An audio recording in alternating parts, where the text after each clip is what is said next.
उनकी वजह से आप इन अभी अपन फ्यूचर कितने मिनट कुछ तक भी बात ऐसे करें? जो जो काम कर सकते हो, जैसे कि मान लो आप सोसाइटी के लिए कुछ करना चाहते हो, या आप जो है ऑर्फनेज के लिए, मतलब जो बच्चे जो बच्चे ऑर्फन्स हैं तो उनके लिए कुछ करना चाहते हो, ओल्ड एज लोग पीपल के लिए कुछ करना चाहते हो, या फिर आप अपने मतलब हेल्थ सेक्टर के लिए कुछ करना चाहते हो कि आप अपना जो भी प्रॉफिट होगा उससे आप इन फ्यूचर कुछ ऐसा करना चाहते हो, तो these things are included in your vision.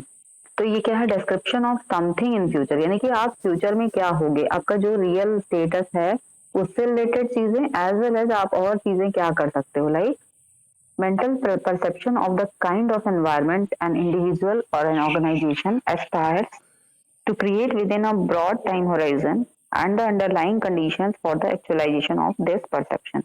तो यानी कि जो आप जो चीजें आप करना चाहते हो इन फ्यूचर, ये जरूरी नहीं है कि वो आप अपने प्रॉफिट से रिलेटेड चीजें ही करना चाहते हो, वो आप सोसाइटी के वेलफेयर के लिए कर सकते हो, ज्यादा प्रॉफिट के लिए कर सकते हो, बट विजन में थोड़ा सा ब्रॉड स्पेक्ट्रम चीजें होती हैं, जो कि आप जो आपका बेसिक काम है उससे हट के अगर कुछ करते हो। तो विजन क्या है, विजन स्टेटमेंट, तो विजन को आप अपने वहाँ पे, मतलब जो आपकी कंपनी के जो पॉलिसीज एंड डॉक्यूमेंट्स होते हैं वहां पे आप अपने विजन का एक स्टेटमेंट लिखते हो, है ना। आप अपने विजन को स्टेट करते हो, किस तरह से करते हो। तो vision statement identifies where the organization intends to be in the future or where it should be to best meet the needs of stakeholders। तो आप अपने विजन में ये बताते हो कि आज से 20 साल बाद, मतलब कुछ एक टाइम होराइजन आप सेट करते हो कि आज से 20 साल बाद, आज से 15 साल बाद, 20-25 साल बाद हमारी कंपनी कहाँ होगी, क्या करेगी, और हम वो क्या क्या चीजें कर पाएगी, कर सकती है या करेगी, जिसकी वजह से हमारे जो स्टेक होल्डर्स है, स्टेक होल्डर्स मीन्स जैसे आपके जो लोग जिम्मेदार हैं आपकी कंपनी को चलने के लिए या आपकी कंपनी के बेसिस के लिए, तो उनको हम स्टेक होल्डर्स कहते हैं, लाइक आपके शेयर होल्डर्स, आपके एम्प्लॉइज, आपके सप्लायर्स, आपके कस्टमर्स, ये these all are your stake holders. तो इन लोगों की जो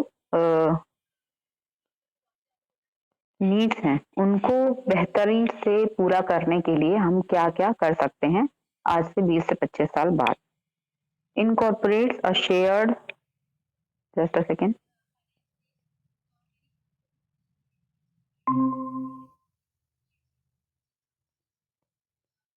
incorporates a shared understanding of the nature and purpose of the organization and uses this understanding to move the organization toward a greater purpose। तो आपका जो visionary purpose होता है वो that will be much more broader और greater than your missionary purpose, है ना। जो आपका मिशन है उससे कहीं बड़ा आपका विजन होता है।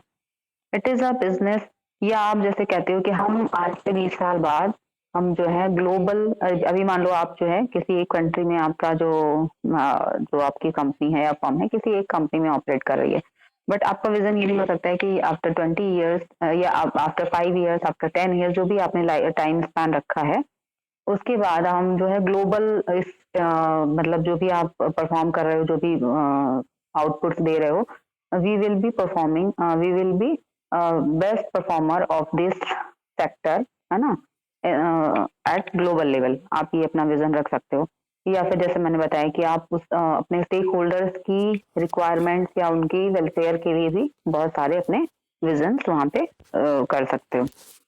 It is a business guiding image of success.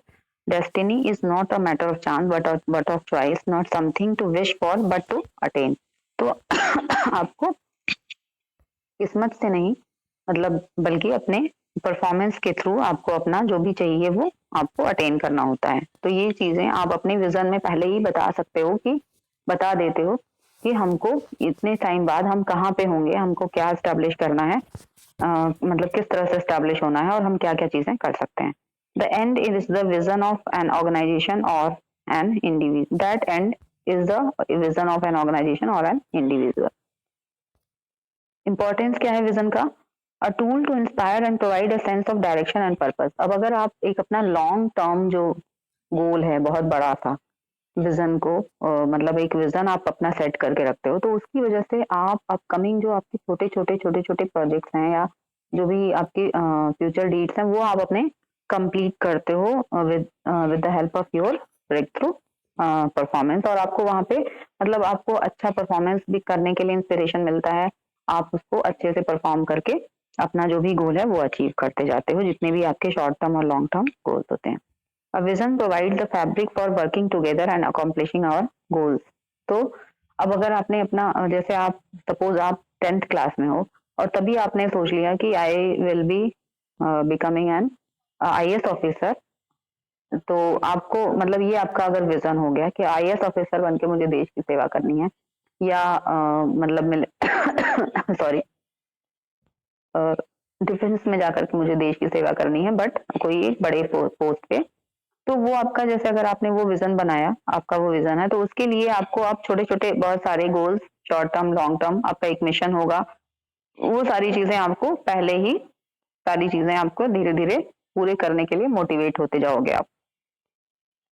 A good vision statement will help when there are no clear answers or for critical decisions that will fundamentally impact your products or services, control your destiny or someone else will.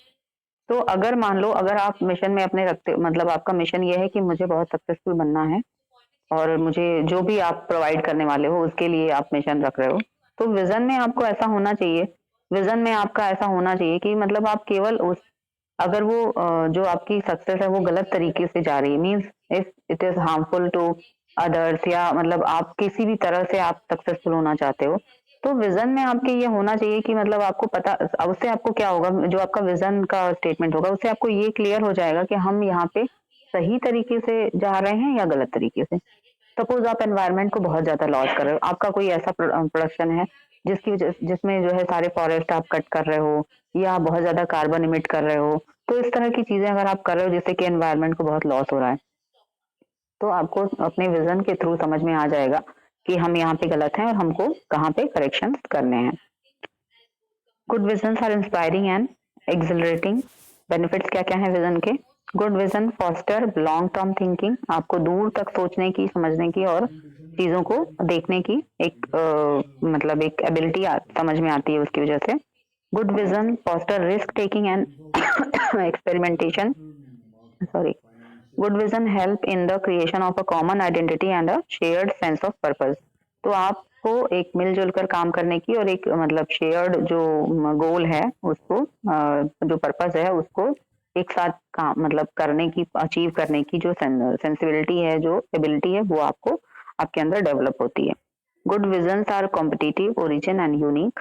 Good visions represent integrity. They are truly genuine and can be used for the benefit of people. Vision statement किस तरह से आप लिखते हो? Vision statement answers the question what will success look like. जैसे कि आप vision statement अपना देते हो तो वो आफ्टर लॉन्ग टाइम कहाँ पे आप स्टैंड करोगे, आपकी जो सक्सेस है वो किस तरह से दिखेगी। मीन्स अगर आप सपोज यू आर मेकिंग एक take an example, there was I saw a movie, there was I don't remember the name। एक मूवी देखी थी मैंने, उसमें ये था कि एक साइंटिस्ट था, ठीक है, उसने क्या किया कि एक मिल्क ब्रांड या एनर्जी ड्रिंक जैसे होता है ना, मिल्क में हम लोग मिक्स करके पीते हैं, बॉर्नविटा एक्सेट्रा, हेल्थ ड्रिंक, तो उसने एक हेल्थ ड्रिंक जो है वो मतलब प्रोसेस किया, बनाया, प्रोड्यूस किया, और उसकी कंपनी का हेल्थ ड्रिंक जो है वो बहुत ज्यादा बिका क्योंकि उससे बच्चों की ग्रोथ बहुत अच्छी हो रही थी, और उससे उसको मतलब प्लेयर्स और मतलब जितने भी एथलीट्स थे सब कंज्यूम कर रहे थे, ठीक है। तो शॉर्ट टर्म में तो उस हेल्थ ड्रिंक का कुछ भी ऐसा इफेक्ट नहीं था, बट उसमें ऐसे इंग्रेडिएंट्स पड़े हुए थे जो कि शॉर्ट टर्म में तो बहुत एनर्जेटिक कर दे रहे थे, but after long time effect, after long time of consumption, that ingredients create disability, permanent disability in the consumers, ठीक है। तो जैसे एथलीट वगैरह ने बहुत ज्यादा कंज्यूम किया था, तो काफी टाइम बाद कंज्यूम करने के बाद क्या होता था कि एथलीट जो थे वो बिल्कुल पैरालाइज टाइप के, मतलब बिल्कुल कोमा में जैसे चले जाने वाले स्टाइल में हो जा रहे थे। और उसमें किया क्या जा रहा था कि वो पर्सन इतना रिच और इतना पावरफुल था कि उसने वो सारी जो मतलब रिजल्ट थी, जब पहले तो पता नहीं चल पा रहा था कि इन एथलीट को ऐसे हो क्यों गया, बट जब डॉक्टर्स ने रिसर्च की तो डॉक्टर्स ने पाया कि उस हेल्थ ड्रिंक की वजह से ऐसा होता था, तो हो रहा था मतलब, और बहुत सारे बच्चों के ऊपर भी इफेक्ट आया, बट वो सारा डेटा छुपा दिया गया क्योंकि मतलब with the effect of that power of that particular scientist, और उसके साथ बहुत बड़े बड़े बिजनेसमैन भी मतलब अटैच थे। तो हुआ क्या कि मतलब वो उसने क्या किया, वो बहुत सक्सेसफुल हुआ, बहुत उसके पास मतलब नेम एंड फेम बहुत आया, बट उसका जो इतना बड़ा मतलब एक ये हिडन फैक्ट था कि उसकी वजह से इतने लोग जो है वो परमानेंटली डिसेबल हो जा रहे थे।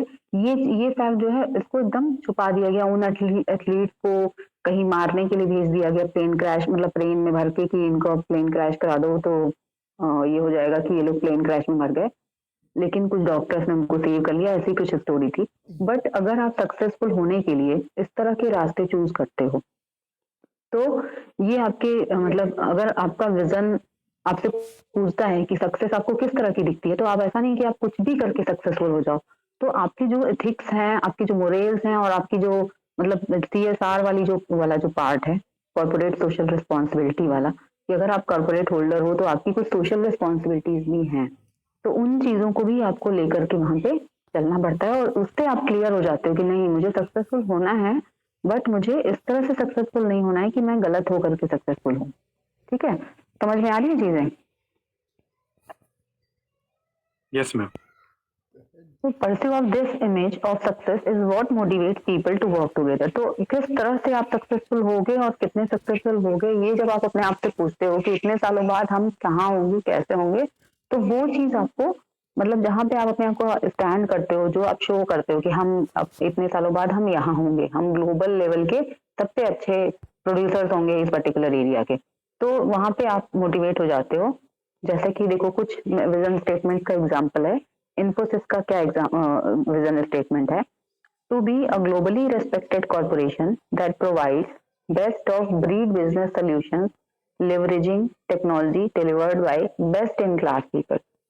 तो इन्होंने बताया कि हम जो है अक्रॉस द ग्लोब यानी कि पूरी दुनिया में रेस्पेक्टेड कॉर्पोरेशन बनेंगे, बनना चाहते हैं, टू बी, है ना?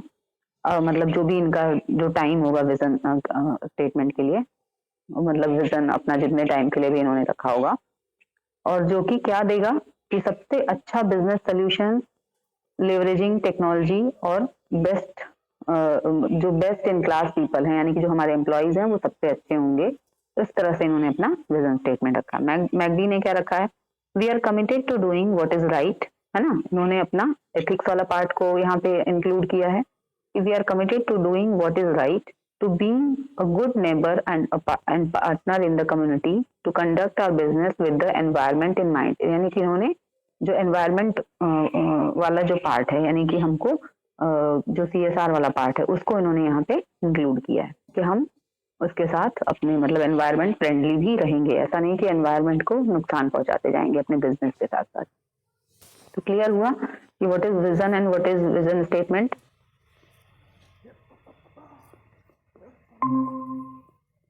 Yes ma'am.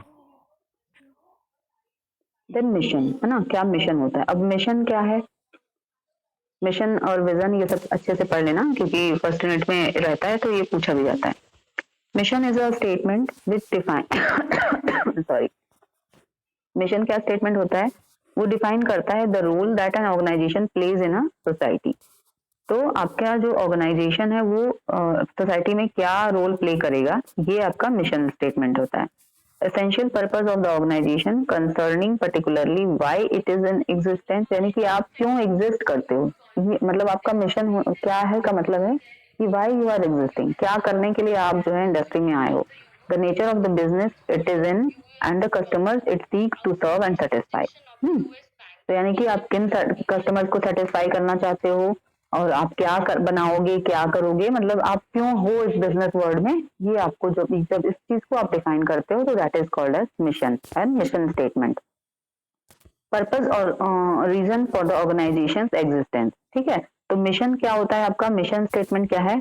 मिशन क्या है कि आप ये बताओगे कि पर्पस या रीजन क्या है आपके ऑर्गेनाइजेशन का, कि आपकी ऑर्गेनाइजेशन बनी क्यों, क्यों एग्जिस्ट हुई है, क्यों एस्टेब्लिश हुई है, क्या करने वाली है। ठीक है, describes how your business is going to accomplish its vision. और मिशन ये भी बताता है, मिशन स्टेटमेंट, कि जो आपके विजन्स हैं उनको ये किस तरह से फुलफिल करेगा, उनको ये किस तरह से पूरा करेगा.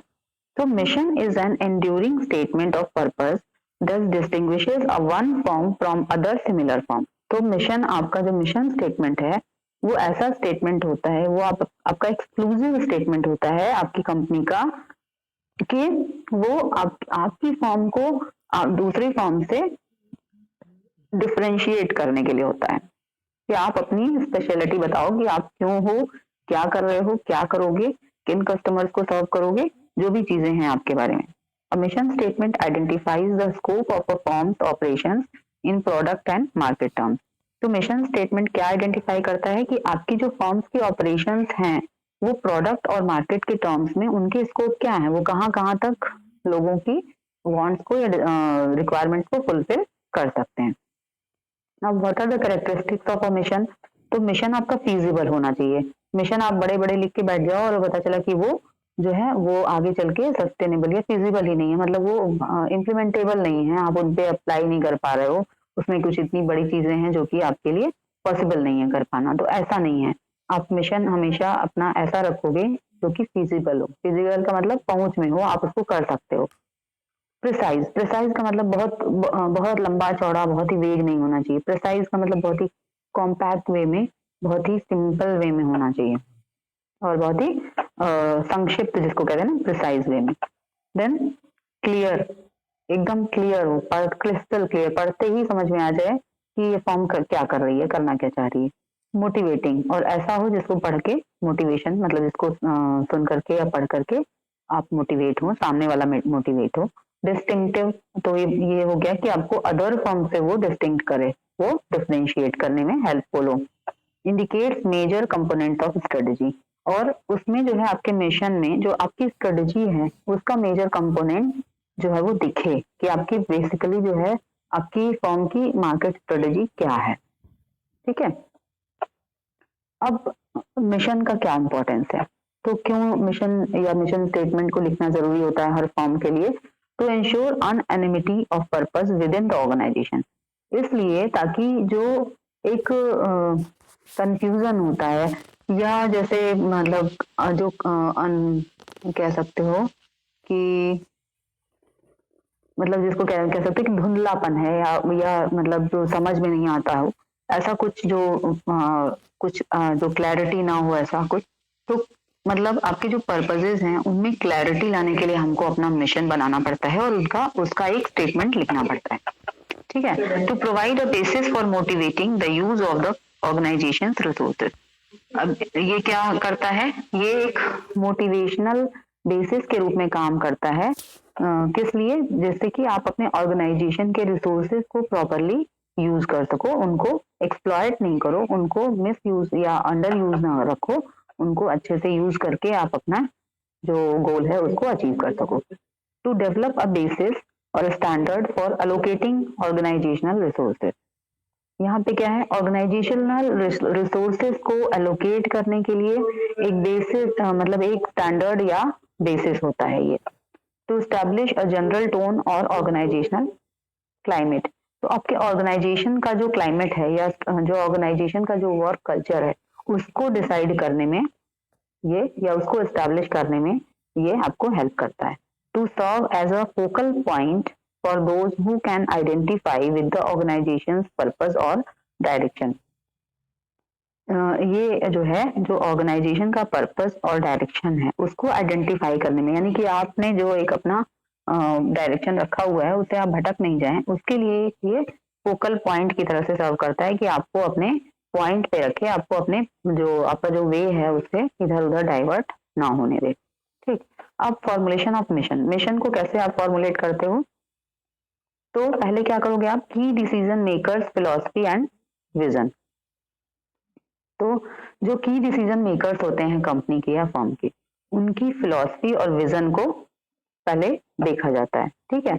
अब उसमें fact premises and value premises, अब उसमें जो है आप उसको जो है क्या क्या उसके फैक्ट्स से रिलेटेड चीजें हैं और उसकी उनकी वैल्यू, मतलब जो वैल्यूज हैं आपके फर्म के या कंपनी की जो वैल्यूज हैं, जो सेट वैल्यूज हैं, उनको आप रखते हो।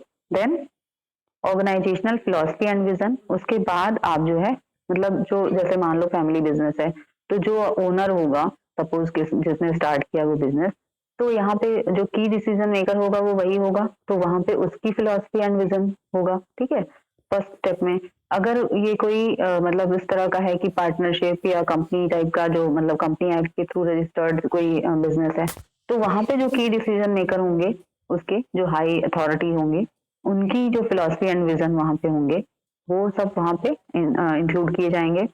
उसके बाद ऑर्गेनाइज वो उन फिलॉसफी और विजन को रूप दिया जाएगा इस तरह से कि वो अब ऑर्गेनाइजेशनल फिलॉसफी एंड विजन बन जाए।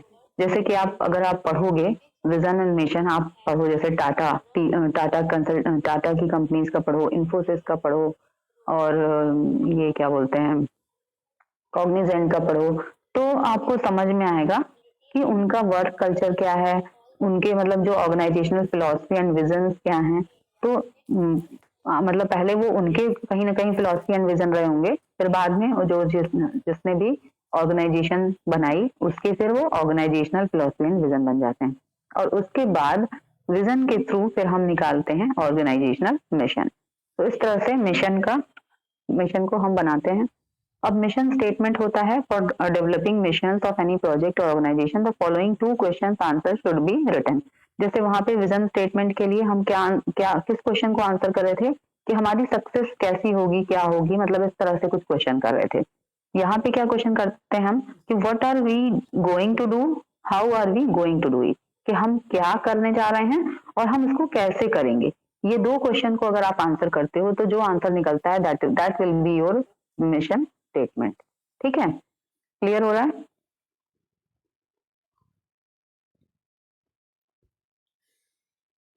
Clear to everyone or not? Yes, ma'am. Okay, तो यहाँ पे आप देखो टोयोटा कंपनी का विजन एंड मिशन गिवन है। Vision of Toyota company is Toyota will lead the way to the future of mobility enriching lives around the world with the safest and most responsible ways of moving people through our commitment to quality, constant innovation and respect for the planet. Respect for the planet वाला part आ गया यहाँ पे, जो sustainable development वाला यानी कि CSR. We aim to exceed expectations and be rewarded with a smile. तो इन्होंने अपना विजन लिखा है कि हम आफ्टर लॉन्ग टाइम हम कहाँ पे, मतलब हम अपने आप को कहाँ देखते हैं। और मिशन इन्होंने क्या लिखा, supplying the range of vehicles.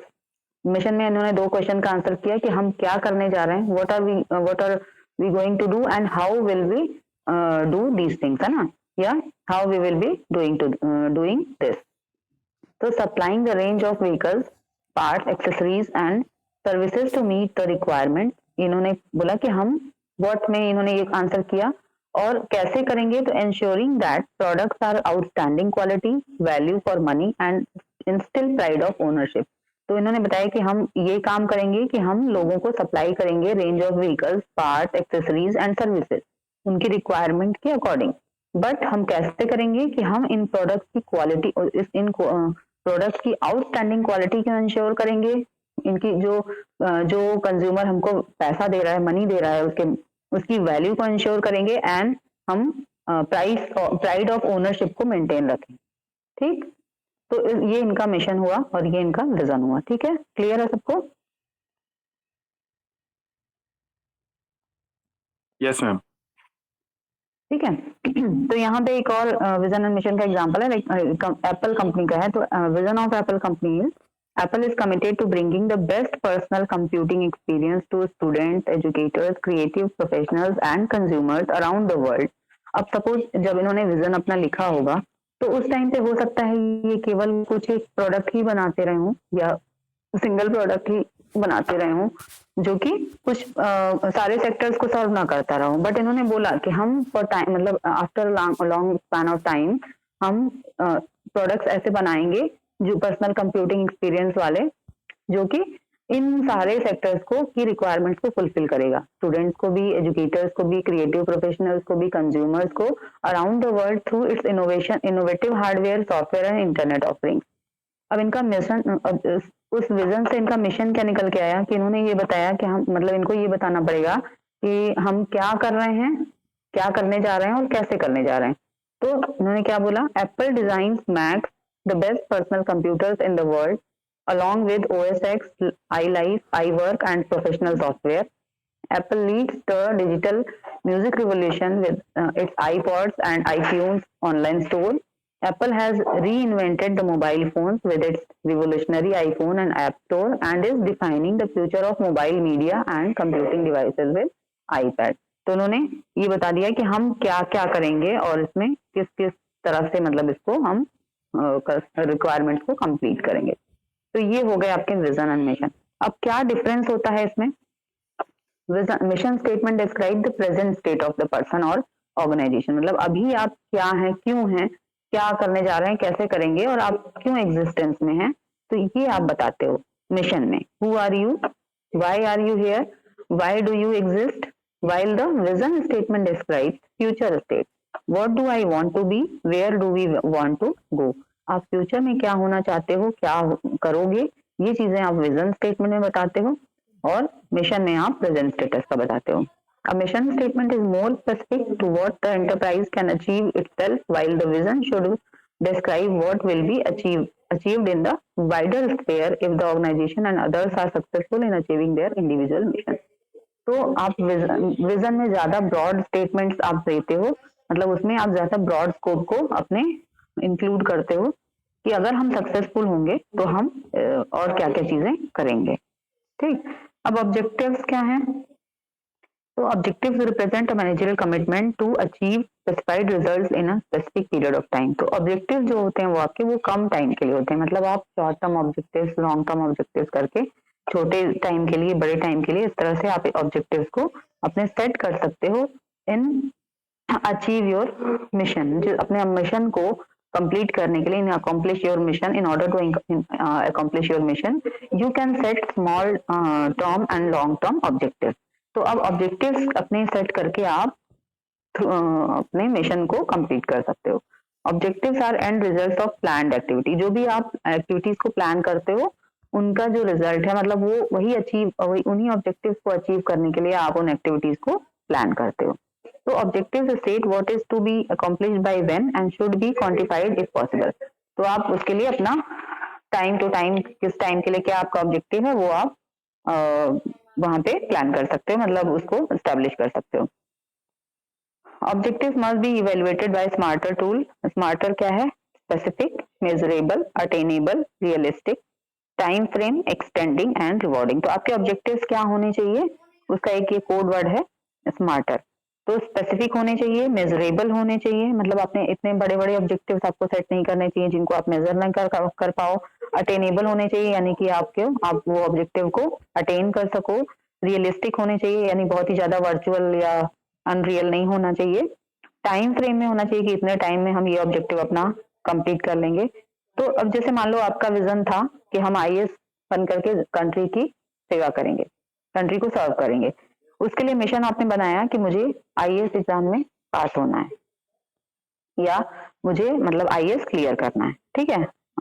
अब आईएएस बनने के बाद जब आप ऑफिसर बन के और चीजों में भी इन्वॉल्व हो जाते हो, आप सोशल वेलफेयर में इन्वॉल्व हो जाते हो, ये सारी चीजें करते हो, तो वो आपका विजनरी हो गया और आपने आईएएस आपको निकाल लेना है, वो आपका जो है मिशन हो गया कि मुझे आईएएस कंप्लीट करके क्रैक करना है।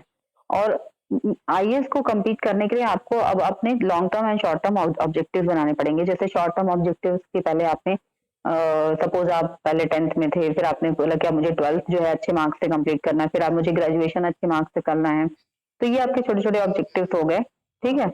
और उसमें जो है अब उसके बाद आपको सब्जेक्ट वाइज प्रिपरेशन करना है, तो आपने टाइम दे करके अपने सब्जेक्ट्स को डिसाइड कर लिया कि अब मुझे पहले ये सब्जेक्ट क्लियर करना है, मतलब प्रिपेयर करना है, फिर ये करना है। तो इस तरह से आप अपने ऑब्जेक्टिव सेट करते हो, छोटे छोटे करते हो, but with in a time frame करते हो कि इतने टाइम में हमको ये कर लेना है, इतने टाइम में हमको ये कर लेना है। देन एक्सटेंडिंग होने चाहिए, मतलब एक बार कंप्लीट कर लिया तो फिर उसमें कुछ एक्सटेंशन करके आप दूसरा ऑब्जेक्टिव उसमें से निकाल सको। और रिवॉर्डिंग होना चाहिए, यानी कि अगर आपका एक ऑब्जेक्टिव फुलफिल होता है तो उसका मतलब इस तरह से हो कि वो आपके लिए कुछ फायदेमंद हो, कुछ रिवॉर्ड दे रहा हो आपको, ठीक है। क्लियर है सबको? Yes ma'am. ठीक है।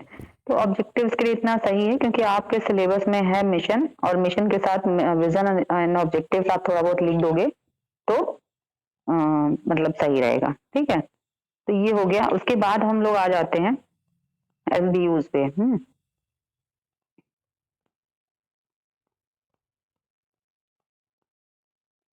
स्ट्रेटेजिक बिजनेस यूनिट्स पे मैंने कहीं पे रखा तो था आपके लिए, मैं जरा सर्च कर लूं।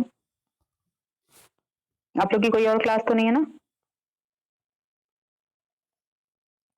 No ma'am. ठीक है, तो आज मैं इसका मतलब जो भी बचा हुआ पार्ट है वो कंप्लीट करा के आज ये सिलेबस कंप्लीट हो जाएगा आपका। आप लोग ने अभी अभी आप लोग को वो नहीं मिले हैं ना, असाइनमेंट्स नहीं मिले हैं इसके एमएम के, एंटरप्रेन्योरशिप के सबने दे दिए? यस मैम, दे दिए। तो आप लोग प्रेजेंटेशन में क्यों, अच्छा प्रेजेंटेशन में आप लोग एब्सेंट थे, तो प्रेजेंटेशन आप लोग कैसे दोगे? अभी दे सकते हैं क्या? आप ही नहीं दे सकते हो। अब प्रेजेंटेशन का एक टाइम रखूंगी मैं, उसमें जितने भी लोग बचे हुए हैं सब एक साथ अपियर हो जाएं और दे दें, अदरवाइज फिर मैं सबको फिर एब्सेंट कर दूंगी जो लोग नहीं है। एक दिन और मैं चांस दे दूंगी क्योंकि बहुत लोग मैसेज किए थे मुझे। Okay ma'am. अच्छा, आप लोग भी थोड़ा निगाह रखो, देखो कहीं एसबीयू दिखता है क्या, स्ट्रेटेजिक बिजनेस यूनिट, पता नहीं किस नाम से था, मिशन एंड ऑब्जेक्टिव।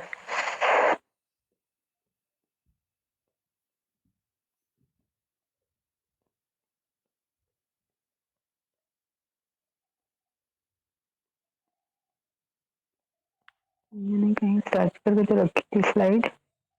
एक तो ये एसबीयू है बट ये सही वाली नहीं है, एक और थी अच्छी, कॉन्सेप्ट।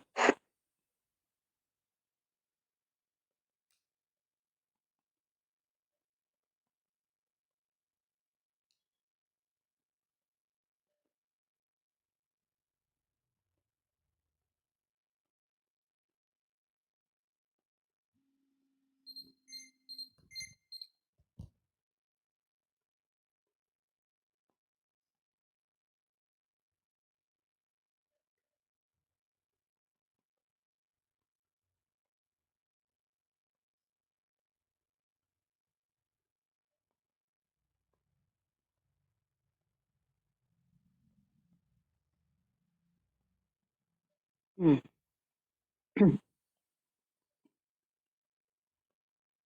हम्म, ठीक है। तो एक मिनट देख लो, मैं वही वाला है ना। हाँ ठीक है। तो स्ट्रेटेजिक प्लानिंग है ना, इसके अंदर में आएगा आपका एसबीयूज भी आएंगे इसके अंदर। तो स्ट्रेटेजिक प्लानिंग क्या होती है? It is a managerial process of developing and maintaining a strategic fit between the organisations objective and resources and it's changing market opportunities. तो स्ट्रेटेजिक प्लानिंग क्या होती है? जो अभी आप लोगों ने देखा कि हम मिशन ऑब्जेक्टिव्स ये सारी चीजें सेट करते हैं, उन उसको, और जो हमारे रिसोर्सेज हैं, यानी हमारे पास जो फंड है, हमारे पास जो वर्कर्स हैं, जो हमारे पास जो भी अवेलेबल रिसोर्सेज हैं, उन दोनों में परफेक्ट मैच कराने के लिए जो भी हम प्लान करते हैं उसको हम स्ट्रेटेजिक प्लानिंग करते हैं। मतलब कहते हैं मतलब कि जो हमारे ऑब्जेक्टिव्स फुलफिल हो जाएं, हमारे जो अवेलेबल रिसोर्सेज हैं उनको हम इस तरह से एलोकेट करें कि हम हमको मतलब जो भी हम अपना आउटकम चाहते हैं वो हमको मिल जाए।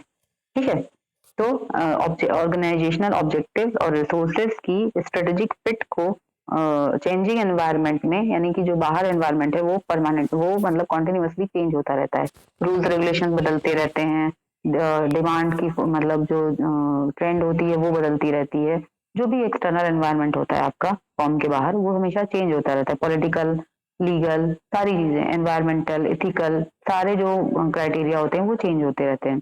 तो जो ये चेंजिंग एनवायरनमेंट है इसमें हम अपने आप को मतलब इस तरह से एडजस्ट कर सकें कि जो भी चेंजिंग जो एनवायरनमेंट है वो हम उसको हम अपॉर्चुनिटी के रूप में हमको वो मिले। अगर मतलब जैसे मैंने बताया आपको कि एनवायरनमेंट चेंज का एक बहुत अच्छा एग्जांपल है कि कोविड आया है ना, कोविड पैंडेमिक आया। तो कोविड पैंडेमिक आया, बहुत बहुत सी चीजें हुई, बट आपने देखा कि कुछ सेक्टर्स ने उसको बहुत जबरदस्त अपॉर्चुनिटी के रूप में अपने आप को एडजस्ट किया, और जो भी रिक्वायरमेंट थी उनको उन्होंने अपना फटाफट मतलब जो भी जरूरत थी वो सप्लाई किया और प्रॉफिट लिया। तो जैसे फार्मा सेक्टर हो गया आपका, या जैसे मास्क और ये हैंड सैनिटाइजर, ये सारे जो मतलब बनाने वाले, ये फार्मा सेक्टर वालों ने ही नहीं बनाया, ये बहुत से मतलब एमएसएमई वालों ने भी बनाया, छोटे छोटे उद्योग वालों ने भी बनाया। तो मतलब आपका जो स्ट्रेटेजिक प्लानिंग करने का मतलब है कि आप अपने आपके पास जो भी रिसोर्सेज हैं उनको इस तरह से आप व्यवस्थित करो, इस तरह से उनको यूज करो कि आपके ऑब्जेक्टिव फुलफिल हो जाएं, और जो बाहर आपका जो एनवायरमेंट चेंज है उसको आप एक अपॉर्चुनिटी के रूप में एडजस्ट, मतलब अपने आप को एडजस्ट करके उसको एक अपॉर्चुनिटी के रूप में देख सको, है ना। उसमें आप अपने लिए, कहते हैं ना, आपदा में अवसर तलाशना, तो वही होता है कि जो मतलब डिजास्टर्स हैं उनमें आप अपना अपॉर्चुनिटीज को देख करके वहां पे अपने हिसाब से अपने लिए चीजें एडजस्ट कर लो। अब रोल ऑफ स्ट्रेटजी क्या होती है? तो यहाँ पे स्ट्रेटजी बनाने का मतलब होता है कि आपका पहली चीज तो कॉर्पोरेट मिशन एंड ऑब्जेक्टिव्स हो गई, उससे बड़ा विजन होता है, तो विजन तो बड़ी चीज हो गई। Then strategy corporate business strategies होती हैं, corporate strategies, business strategies and functional strategy. और इन स्ट्रेटजीज को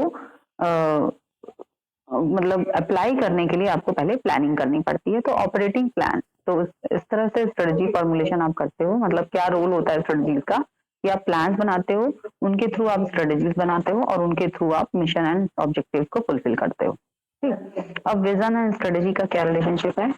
तो यहाँ पे जैसे आपका फाइनेंशियल स्ट्रेटजी हो गई, है ना, लर्निंग एंड ग्रोथ हो गया, इंटरनल बिजनेस प्रोसेस आप किस तरह से करोगे, कस्टमर आपके कौन है, उनको आप किस तरह से सर्व करोगे, और ये सारी चीजें तब किस लिए होती हैं? सेंटर में विजन एंड स्ट्रेटजी के लिए। स्ट्रेटजी मार्केटिंग के बारे में जॉन सोली ने कहा है कि marketing strategy is a series of integrated actions leading to a sustainable competitive advantage. Marketing strategy जो होती है वो इस तरह के इंटीग्रेटेड एक्शंस का एक सीरीज होता है जो कि आपको लगातार मतलब चलने वाला, लंबे टाइम तक चलने वाला कॉम्पिटिटिव एडवांटेज दे। कॉम्पिटिटिव एडवांटेज मतलब कि आप अपने कॉम्पिटिटर से अच्छा परफॉर्म कर पाए। ठीक, अब ये चीजें उसमें इसमें रिपीट हो रही हैं, तो आप इसको देख लेना। कॉर्पोरेट मिशन, ठीक है, एग्जाम्पल ऑफ कॉर्पोरेट मिशन, तो ये भी हम लोगों ने बहुत अच्छे से डिस्कस कर लिया, है ना। जैसे इन्होंने एग्जाम्पल सिंगापुर एयरलाइंस के मिशन का दिया, मैरियोट्स का दिया। ठीक, फिर कॉर्पोरेट कल्चर का मतलब जो आपकी कॉर्पोरेट की या ऑर्गेनाइजेशन की जो भी का जो स्ट्रक्चर है, जो वहां पे बिलीव्स एंड वैल्यूज जो वहां पे फुलफिल होते हैं, वो सब मिला करके ऑर्गेनाइजेशनल कल्चर बनता है। फिर ऑब्जेक्टिव्स एंड गोल्स, ये भी हम लोगों ने अभी देख लिया। अब स्ट्रेटेजिक प्लानिंग में क्या चीज होगी? गोल्स एंड ऑब्जेक्टिव्स सेट होंगे। ठीक, फिर स्वॉट एनालिसिस करोगे, स्ट्रेटेजी बनाओगे, इंप्लीमेंट करोगे, और स्ट्रेटेजी जो बना करके इंप्लीमेंट करोगे तो उसका फॉलो अप करोगे, यानी मेजरमेंट एंड इवेल्युएशन। तो इस तरह से हम स्ट्रेटेजिक प्लानिंग करते हैं। अब स्ट्रेटेजिक प्लान डेवलपमेंट कैसे करेंगे? जैसे मान लो EIA करना है हमको, एनवायरमेंटल एंड इंटरनल असेसमेंट। तो industry dynamics and implications, what are the major changes in industry dynamics and resulting opportunities and risk, यानी कि आपके जो इंडस्ट्री से रिलेटेड जो चीजें हैं, एनवायरमेंट है, उसमें क्या चेंजेस हो रहे हैं और उनको किस तरह से आप उसमें उसको अपॉर्चुनिटी में देखोगे और किस तरह से वो आपके लिए रिस्क भी है। What are your competitive strengths and weaknesses, ये स्वॉट एनालिसिस करोगे, ये आपका कॉम्पिटिटिव असेसमेंट हो जाएगा।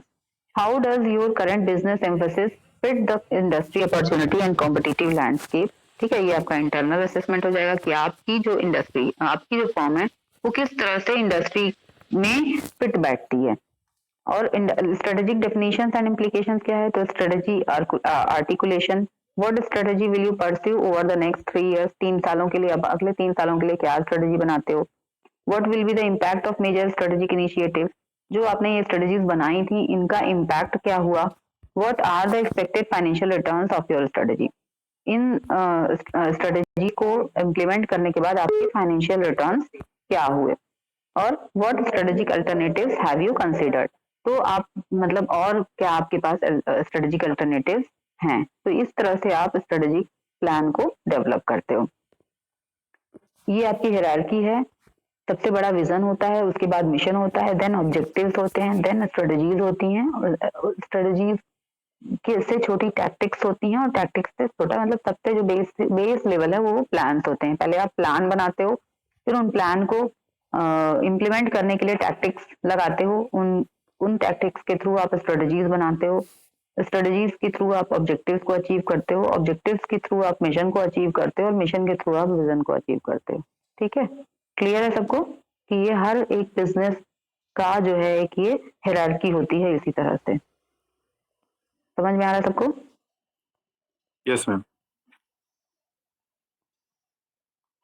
अब स्ट्रेटेजिक प्लानिंग करने के लिए बहुत सारे आपको सब प्लान बनाने पड़ते हैं। विजन ऑब्जेक्टिव्स को बनाने के लिए बहुत सारे आपको सब ऑब्जेक्टिव्स बनाने पड़ते हैं। तो वो आपको मतलब ये एक आपको पता ही होना चाहिए कि हमको जो बड़ा कुछ भी अचीव करने के लिए उसको छोटे छोटे टुकड़ों में बांट करके तब अचीव हम कर पाते हैं। ठीक है, जैसे मान लो आपको अपनी ओवरऑल बॉडी फिटनेस पे काम करना है, तो आप एक साथ तो पूरी बॉडी फिटनेस पा नहीं लेते हो। आप कुछ डाइट करते हो, कुछ आप एक्सरसाइज करते हो, तो आप मतलब एक एक जैसे आप कुछ गोल सेट कर लेते हो। मान लो आपको वेट रिड्यूस भी करना है, तो आप एक साथ 25 किलो वेट तो रिड्यूस नहीं कर लोगे। तो आप कुछ टारगेट बनाते हो ना कि इतने टाइम में मैं इतने केजी रिड्यूस कर लूंगा और ये वाली फिटनेस अचीव कर लूंगा, फिर इतने टाइम में मैं फिर उसके बाद वाला इतना वेट रिड्यूस कर लूंगा और ये वाली फिटनेस अचीव कर लूंगा। तो इस तरह से कोई भी काम करने के लिए, कोई भी ऑब्जेक्टिव को फुलफिल करने के लिए हमको उसको छोटे छोटे सब ऑब्जेक्टिव्स में बांट करके तब उसको हम कर पाते हैं। अब आ जाता है आपका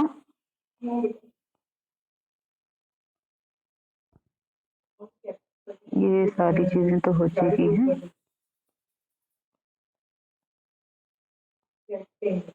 पहले चेंज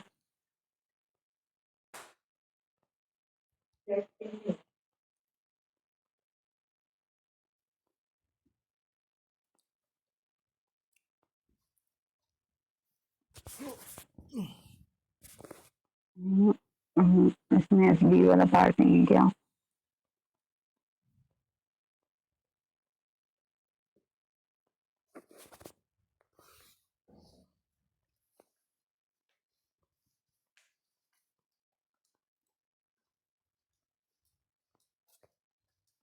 इसमें नहीं है, इसमें आपका प्लानिंग वाला पार्ट हो गया है ना। के बाद जस्ट सेकेंड ना, मैं जरा सा वो बंद कर रही हूँ, स्क्रीन शेयर जो है स्टॉप करके तब सर्च करके आपको बता रही हूँ।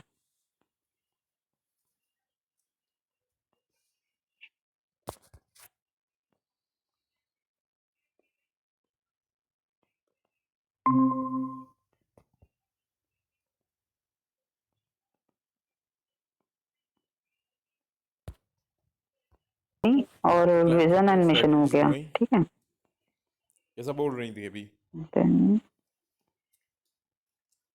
एक चीज और मुझे बस बतानी है, एसबीयू और बीसीजी मैट्रिक्स का नाम सुना है आप लोगों ने? Have you heard about BCG matrix? No ma'am. Okay, वो मैं आपको बता दूंगी और आप उसको अच्छे से पढ़ भी लेना, ठीक है, क्योंकि वो आता है एग्जाम में। Okay ma'am.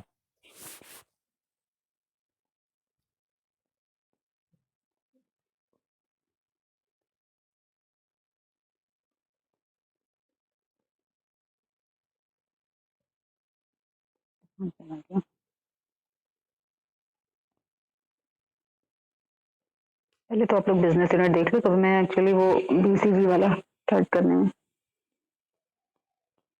Strategic business unit देख लो कि क्या होता है ये, है ना।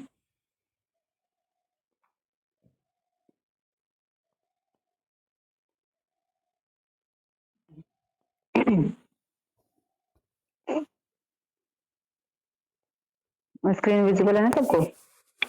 कोई भी ऑर्गेनाइजेशन होता है या फॉर्म होती है, ठीक है, तो उसके अंदर जो डिफरेंट यूनिट्स होती हैं, जैसे मान लो कोई भी उसका एक यूनिट है जो कि प्रोडक्शन यूनिट है या फाइनेंशियल यूनिट है, या जैसे मान लो कि अलग अलग वो प्रोडक्ट्स बना रही है कोई ऑर्गेनाइजेशन है, तो उसकी किसी एक पर्टिकुलर प्रोडक्ट की प्रोडक्ट मतलब जो यूनिट है पूरी, तो उसको हम बोलते हैं स्ट्रेटेजिक बिजनेस यूनिट। तब जबकि हम उसको स्पेशल पावर्स दे दें, उसको स्पेशल रिसोर्स, जैसे हमको लग रहा है कि हमारी ये पर्टिकुलर यूनिट जो है ये बहुत अच्छा परफॉर्म कर सकती है।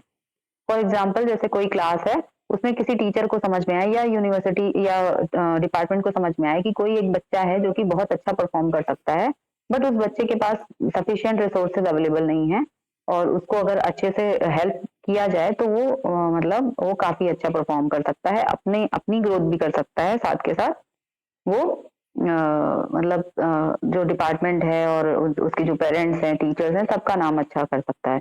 तो उसको अगर कुछ एक्स्ट्रा हेल्प दे दी जाए, है ना, in the form of resources या कुछ भी, ताकि वो अच्छा परफॉर्म कर सके, तो उसको हम इस तरह की मतलब जो हेल्प होती है या रिसोर्सेज का जो एलोकेशन होता है वो यूनिट्स को किया जाता है, दिया जाता है, उसको किया जाता है। तो उसको हम कहते हैं क्या, एसबीओ। तो एन ऑटोनॉमस डिवीजन, ठीक है, और ऑर्गेनाइजेशनल यूनिट। अब ध्यान से सुनो कि एसबीओ कहते किसको है। कोई भी ऐसा ऑटोनॉमस डिवीजन, जैसे मान लो कोई ऑर्गेनाइजेशन है, उसका एक पर्टिकुलर डिवीजन है जो कि अपना अपना खुद का अपना उसका सारा काम है, प्रोडक्शन है, सेल्स है, सारा कुछ वो कर रहा है ना।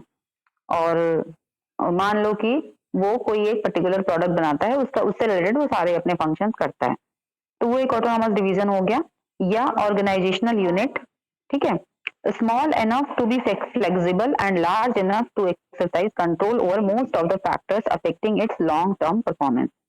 तो वो इतनी छोटी भी है कि वो फ्लेक्सिबिलिटी अपनी पूरी अचीव कर सकती है, उसको जैसा फ्लेक्सिबल होना है वो हो सकती है, और इतनी बड़ी है कि वो अपने जितने भी उसके फंक्शंस हैं उनको वो कंट्रोल कर सकती है, ठीक है, सारे फैक्टर्स जो भी इसके लॉन्ग टर्म परफॉर्मेंस को इफेक्ट कर रहे हैं उनको ये कंट्रोल कर सकती है। तो ऐसी यूनिट को हम कहेंगे SBU, because strategic business units are more, they allow the owning conglomerate to respond quickly to changing economic or market situations. तो ये अपने आप को पूरा सेंट्रलाइज करके इनको कुछ एक्स्ट्रा रिसोर्सेज एलोकेट कर दिए जाएं तो ये बहुत ही अच्छा परफॉर्म कर सकते हैं। तो ये मतलब इनको स्ट्रेटेजिक बिजनेस यूनिट इसलिए कहते हैं कि अगर इनके साथ हम स्ट्रेटजीज अप्लाई करें तो they can perform very well. तो अब strategic business unit is a profit centre which focuses on product offering and market segment. तो ये कंपनी का एक प्रॉफिट सेंटर होता है जहां पे हम थोड़ा सा हेल्प इसको दे देते हैं, मतलब कंपनी इसको थोड़ा सा अच्छा एक कवरेज दे देती है, तो उसके बाद वो क्या करता है, वो ये जो यूनिट होती है ये काफी अच्छी परफॉर्मेंस देती है इन ऑर्डर टू मतलब प्रोडक्ट को ऑफर करने में या फिर मार्केट के सेगमेंट को सर्व करने में। ठीक है, क्लियर हुआ सबको? Yes ma'am. तो इन एसबीयूज, ये एसबीयूज इतनी सफल क्यों होती हैं? क्योंकि इनके अपने खुद के प्लान्स होते हैं, मार्केटिंग प्लान्स होते हैं, खुद का जो है एनालिसिस भी करते हैं कॉम्पिटिटर्स का, खुद जो है ये मार्केटिंग कैंपेन करते हैं, even though they may be part of larger business entity. तो एसबीयूज क्या करते हैं, typically have a discrete marketing plan. Discrete का मतलब इनका मतलब अलग से एक प्लान होता है मार्केटिंग का, analysis of competition and marketing campaign even though they may be part of a larger business entity. तो इस तरह से एसबीयूज में भी business unit with in a larger corporation, कोई भी लार्जर कॉर्पोरेशन है उसके अंदर कोई एक ऑटोनोमस यूनिट बिजनेस यूनिट होती है, उसको हम एसबीयू कह सकते हैं। और it may be a business unto itself और अ ब्रांच। तो या तो ये बिजनेस पूरा भी हो सकता है या फिर उसकी एक ब्रांच भी हो सकती है। Corporations may be composed of multiple SBUs, each of which is responsible for its own profitability. तो कोई कॉर्पोरेशन खुद अपने आप में, मान लो अगर छोटी कॉर्पोरेशन है तो वो खुद एक एसबीयू की तरह काम एक्ट कर सकती है, या उसकी कोई ब्रांच है जो एसबीयू की तरह एक्ट कर सकती है, या फिर कोई कॉर्पोरेशन है जो कई सारे एसबीयू से, यानी जिसके अंदर बहुत सारी ऑटोनोमस यूनिट्स मौजूद हैं, तो वो अलग अलग एसबीयू से मिलकर के बनी हो सकती है, जो कि हर एक जो एसबीयू है वो रिस्पॉन्सिबल होती है अपनी प्रॉफिटेबिलिटी के लिए, यानी कि उनका खुद की प्रॉफिटेबिलिटी काफी अच्छी होती है। ठीक है, क्लियर है सबको? तो यहाँ पे जनरल इलेक्ट्रिक जो है वो एक एग्जांपल है जो कि बीसीजी मैट्रिक्स बनाता है। General Electric is an example of a company with this sort of business organisation. तो सबसे पहला मतलब सबसे पहले क्या मतलब जो एक वेल नोन एग्जांपल है वो जनरल इलेक्ट्रिक कंपनी का है, जो कि एसबीयू का एक एग्जांपल यहाँ पे मिलता है हमको। तो SBUs are able to affect most factors which influence their performance. तो एसबीयू जो होते हैं वो अपने सारे फैक्टर्स को अफेक्ट कर सकते हैं जो कि उनकी परफॉर्मेंस को अफेक्ट करते हैं। मैनेज्ड एज सेपरेट बिजनेसेस, और उनको मैनेज किया जाता है एज अ सेपरेट बिजनेस, मतलब उनको एक पूरा सेपरेट अपने आप में एक होल मतलब फुल फ्लेज्ड बिजनेस मान करके उनको मैनेज किया जाता है। उनको पूरी फ्रीडम, फ्लेक्सिबिलिटी और पूरी वो दी जाती है, मतलब वो रिसोर्सेज एलोकेट किए जाते हैं जिनसे कि वो अपने लेवल पे अच्छी प्रॉफिटेबिलिटी के लिए परफॉर्म करते हैं। They are responsible to parent corporation, वो किस रिस्पॉन्सिबल होते हैं किसके लिए? पेरेंट कॉर्पोरेशन के लिए। General electric has 49 एसबीयूज। तो जनरल इलेक्ट्रिक एक ऐसी कंपनी है जिसमें 49 एसबीयूज हैं। There are 3 factors that are generally seen as determined the success or of an SBU. ठीक है,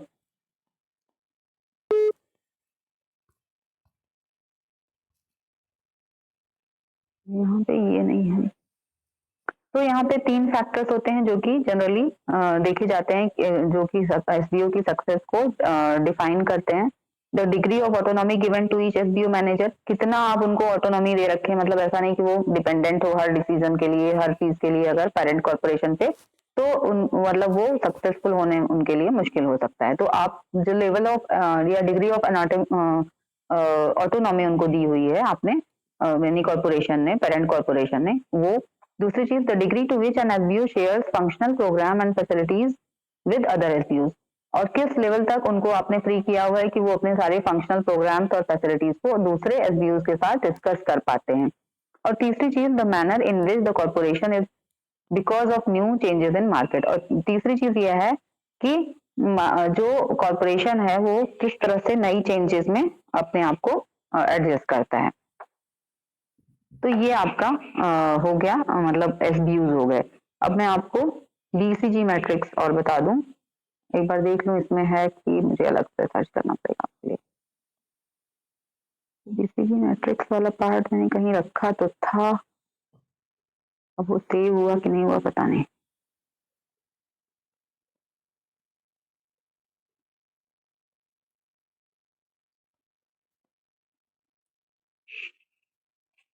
just a second.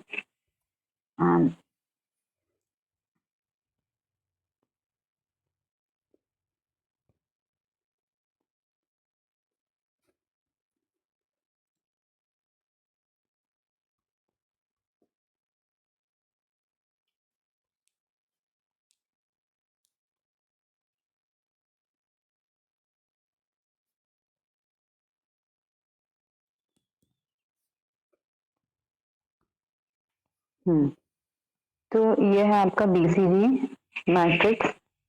Boston consulting group ने इसको मतलब बनाया था या इसको एनालाइज किया था, तो इसलिए इसका नाम बीसीजी मैट्रिक्स बोलते हैं। Matrix is developed by Bruce Henderson of the Boston consulting group. ठीक है, ये जो नाम है ना बीसीजी, इसका फुल फॉर्म है Boston consulting group in the early 1970s।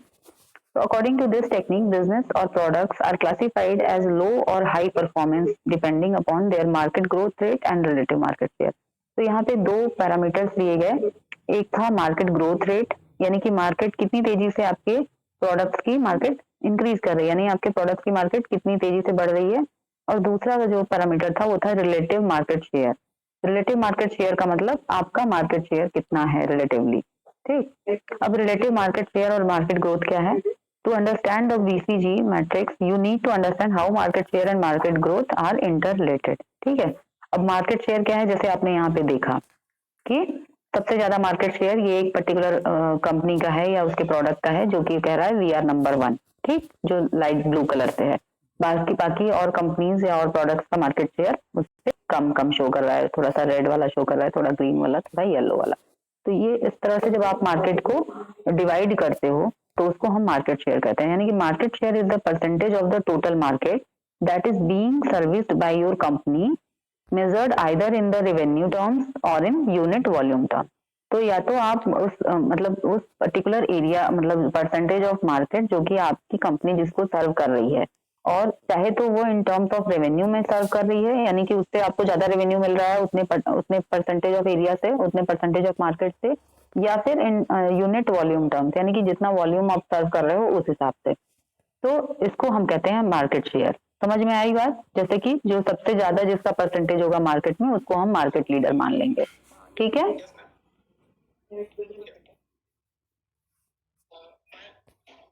Clear हुआ? Yes ma'am. अब रिलेटिव मार्केट शेयर क्या होता है? ये तो हो गया आपका मार्केट शेयर। अब रिलेटिव मार्केट शेयर क्या है? तो business unit sales this year divided by leading rival sales this year. जब आपको रिलेटिव मार्केट शेयर निकालना है तो आप अपनी बिजनेस यूनिट सेल्स से जब अपनी जो लीडिंग राइवल सेल है, राइवल की सेल है एक पर्टिकुलर ईयर के लिए, उसी साल के लिए, तो जब आप डिवाइड कर देते हो तो आपका निकल जाता है रिलेटिव मार्केट शेयर। तो the higher your market share the higher proportion of the market you control. जितना ज्यादा आपका मार्केट शेयर होगा उतना ज्यादा आपका कंट्रोल मार्केट के ऊपर होगा। ठीक। अब दूसरा पैरामीटर होता है market growth rate. Market growth rate क्या है? It is used as a measure of a market attractiveness. Market growth rate का मतलब आपकी मार्केट तब बढ़ेगी ना जब आपके प्रोडक्ट के लिए कस्टमर जो है अट्रैक्ट होंगे, यानी आपके प्रोडक्ट, आपका प्रोडक्ट जो है वो अट्रैक्टिव होगा या आपकी कंपनी के जो ऑफरिंग्स हैं वो अट्रैक्टिव होंगे, तो ज्यादा लोग, मतलब नए नए लोग भी आपके प्रोडक्ट को खरीदने के लिए आगे बढ़ेंगे, तो आपका मार्केट शेयर जो है वो, मार्केट ग्रोथ रेट जो है वो इंक्रीज होगी।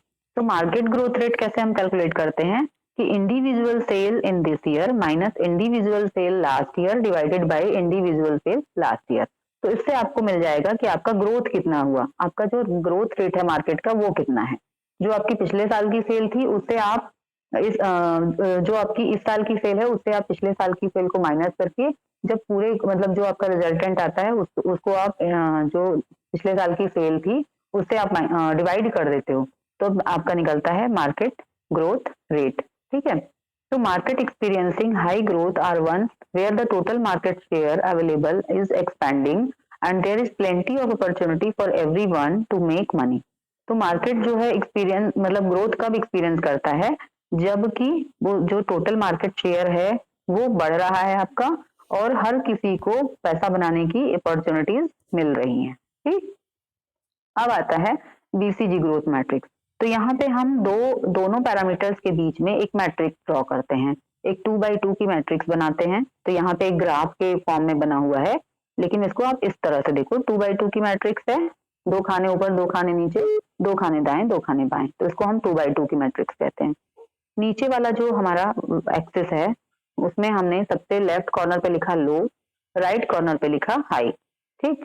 और ऊपर से नीचे जब देखते हैं, यानी एक्स एक्सिस और वाई एक्सिस के टर्म्स में अगर हम देखते हैं, तो एक्स एक्सिस पे हमने लेफ्ट में लो, राइट में हाई लिख लिया, और वाई एक्सिस पे हमने नीचे वाले पार्ट में लो लिख लिया और ऊपर वाले पार्ट में हाई लिख लिया। ठीक। अब जो एक्स एक्सिस पे हम लिखेंगे मार्केट शेयर और जो वाई एक्सिस है उस पे हम लिखेंगे मार्केट ग्रोथ। हमको इन्हीं दोनों के बीच में रिलेटिव मार्केट शेयर और रिलेटिव मार्केट ग्रोथ, इन्हीं दोनों के बीच में हमको ये मैट्रिक्स बनानी है। अब देखो, अब यहाँ पे 4 तरह के एसबीयूज बनते हैं। ठीक है। कैसे बनते हैं? पहला जो है जिसमें दोनों चीजें लो हैं, यानी मार्केट शेयर भी लो है और मार्केट ग्रोथ भी लो है, तो इनको हम कहते हैं डॉग्स। ठीक। इनको इन्होंने नाम दिया डॉग्स, बीसीजी कंसल्टेंट ग्रुप ने इनको नाम दिया डॉग्स। उसके बाद दूसरा जो पार्ट है इसका ऊपर वाला, तो यहाँ पे मार्केट ग्रोथ तो आपकी हाई है बट मार्केट शेयर आपका आपका क्या है, लो है, तो इसको हम नाम देते हैं क्वेश्चन मार्क। ठीक। फिर आपका जो है दूसरा वाला जो दूसरा कॉलम है इसमें आ जाओ, तो दोनों जहाँ पे हाई है, दोनों पार्ट जहाँ पे हाई है उसको हम नाम देते हैं स्टार्स। समझ में आ रहा है ना? दिख रहा है सबको? समझ में आ रहा है कि नहीं? Yes ma'am. और जहाँ पे मार्केट शेयर हाई है बट मार्केट ग्रोथ लो है उसको हमने नाम दिया है कैश काउज। ठीक है। अब ये नाम हमने क्यों दिए हैं? क्योंकि देखो, हमने नहीं दिए हैं, मतलब बीसीजी वालों ने दिए हैं, बट इन्होंने क्यों दिए हैं? तो क्वेश्चन मार्क्स क्या है? सबसे पहले हम आ जाते हैं, ठीक है, सबसे पहले कौन है? लो लो वाला देखते हैं, सबसे छोटे, या सबसे पहले हाई हाई वाला देखते हैं। तो हाई, मार्केट शेयर भी हाई है, मार्केट ग्रोथ भी हाई है, किसका है? स्टार्स का। तो वो हमको साफ समझ में आ रहा है कि उनकी मार्केट की ग्रोथ भी अच्छी हो रही है और उनकी मार्केट शेयर भी अच्छी है, तो यानी कि दे आर द लीडर्स, है ना? स्टार्स, उनको स्टार नाम दिया गया है क्योंकि वहां पे क्या है? Doing well, great opportunities. इनके पास क्या है? हाई मार्केट शेयर है, हाई मार्केट ग्रोथ है, इनको हमको कुछ देने की भी जरूरत नहीं है, तब भी इनका सब कुछ अच्छा चल रहा है और ये मतलब एकदम टॉपर वाली कंडीशन में है, पोजीशन में है, अच्छा कर रहे हैं और इनके पास अपॉर्चुनिटीज भी अच्छी हैं। ठीक। अब दूसरा पार्ट आता है कि हमारा मार्केट शेयर तो अच्छा है बट हमारा मार्केट ग्रोथ लो है, तो ये है हमारी कैश काउज। तो कैश काउज का मतलब ये है कि इनका मार्केट शेयर हाई है बट मार्केट ग्रोथ लो है, तो हमको इनके लिए क्या काम करना पड़ेगा, हमको इनके लिए मार्केट ग्रोथ को थोड़ा बढ़ाना पड़ेगा। मतलब ये इनको हम अगर थोड़े रिसोर्सेज और वगैरह इस तरह से एलोकेट करें कि इनका मार्केट ग्रोथ थोड़ा बढ़ने लग जाए तो ये भी स्टार में कन्वर्ट हो जाएंगे।